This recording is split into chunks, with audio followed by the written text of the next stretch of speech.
शुभ शिलान्यास उत्सव छतिया नेलियाठारे अनुष्ठित हो जाइछि। जाजपुर जिला द्वितीय श्रीक्षेत्र भाव परिचित छतियार नेलियाठारे शुभ शिलान्यास उत्सव अनुष्ठित हो जाइछि।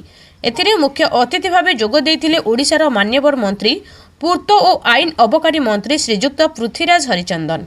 सम्मानित अतिथि थिले बड़चणार मान्यवर विधायक श्रीजुक्त अमर कुमार नायक, सुलोचना प्रधान, दीपक कुमार साहू, सोलर पंचायतर पूर्वतन सरपंच नीलमणि राउत, विकास महापात्र, अरविंद सामल, पंचायत समिति अध्यक्षा मिनती सेनापति, विवास नंद प्रमुख उपस्थित थिले। एही द्वितीय श्रीक्षेत्र छतियार रास्ता 4 लाइन विशिष्ट हेबो। एही रास्तारे प्राय 19 कोटी टंका खर्च हेबो।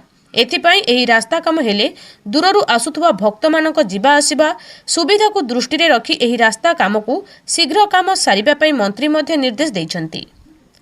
जाजपुरରୁ ଧୁବଚରଣ ସାହୁଙ୍କ रिपोर्ट, निर्भीक न्यूज। उपस्थित एवं मान्यवर लोकप्रिय विधायक उपस्थित थे एवं शुभ शिलान्यास कराला 4 लाइन करा जिवो कोन कहबे सर।